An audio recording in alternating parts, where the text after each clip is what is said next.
तो यूपी में बीजेपी की हार ने सरकार से लेकर संगठन तक में खलबली मचा दी। बीते 2 दिनों से संगठन का एक खड़ा दिल्ली में डटा है, तो वही सरकार की एक ओर से लखनऊ में लगातार शक्ति प्रदर्शन किया जा रहा। इसी ही कड़ी में मंत्रिमंडल की बैठक बुलाई गई और 10 सीटों पर होने वाले उपचुनाव की रणनीति पर चर्चा की गई। सवाल उठता है कि क्या संगठन और सरकार के बीच खाई पैदा हो रही है और क्या केशव प्रसाद मौर्य यूपी की राजनीति की दिशा बदलने में जुटे हैं। इस मुद्दे पर बात करेंगे, लेकिन उससे पहले ये रिपोर्ट देखिए। लोकसभा चुनाव में हार का कौन है जिम्मेदार? लखनऊ से दिल्ली तक मंथन का कौन है सूत्रधार? यूपी में हार की किस पर फूटेगी जिम्मेदारी? अनुशासित पार्टी की अनुशासनहीन तैयारी। बीते 10 सालों के दौरान बीजेपी के आंतरिक खेमे की हलचल इतनी ज्यादा सार्वजनिक कभी नहीं हुई थी। नतीजा ये कि अनुशासित पार्टी के दावों पर कभी किसी ने सवाल नहीं उठाए। पार्टी ने जिसे चाहा मुख्यमंत्री बना दिया, जिसे चाहा मंत्री बना दिया। लेकिन अब ये तिलिस्म टूटने लगा है। खासकर लोकसभा चुनाव के बाद जिस तरह की बयानबाजी विधायकों की ओर से हो रही है, वो यकीनन चिंता का विषय है, क्योंकि बीते 10 सालों में ऐसा कभी नहीं हुआ कि नेतृत्व की नीतियों पर विधायकों ने कभी सवाल उठाए हो। पहले सुनिए बीते कुछ दिनों में आए विधायकों के बयान। जिस तरीके से पीडीए की बात चल रही है और जिस तरीके से समाजवादी पार्टी ने व्यापक भ्रामक स्थिति आम जनमानस में पैदा कर रखी है, उस हिसाब से अगर मैं देखूं तो भारतीय जनता पार्टी की आज की डेट में हमारी स्थिति अच्छी नहीं है।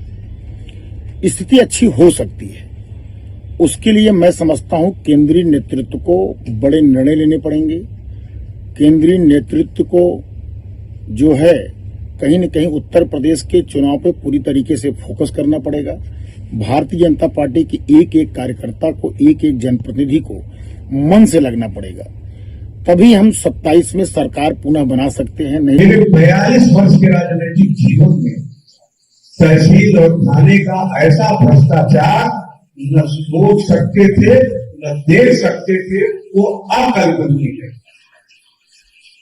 आप जा रहे मोटरसाइकिल पकड़ नहीं रहा, घर में आपने एक बल्ब ज्यादा जला लिया, फिर खाना हमने खोल दिया है, आप तो लुटेरे की तरह हमें लूट लेना, धमकी दे रहा है, 135 का मुकदमा लिखा रहा है, हम अपराध न करें, अपराधी हो गए। कोई महाराज के बाबा है कि कह रहे मेरे पैर की धूल ले लो और उसमें घटना हो जाए। आप जहां इस केसरिया कपड़े को अपने कंधे पर रखते दिखे, वहां उसे सम्मान दे। असल में बीजेपी के भीतर मचे घमासान की तस्दीक करने के लिए वो कुछ प्रमुख घटनाएं साक्षी हैं, जो 4 जून के बाद हुई हैं। 4 जून के बाद यूपी के दोनों डिप्टी सीएम का रुख बदला नजर आया। नतीजों के बाद बैठकों में दोनों डिप्टी सीएम शामिल नहीं हुए। डिप्टी सीएम ब्रजेश पाठक ने वीआईपी कल्चर के खिलाफ सरकार की मुहिम पर सवाल उठाए। केशव मौर्य ने खुलेआम संगठन को सरकार से ऊपर बताया।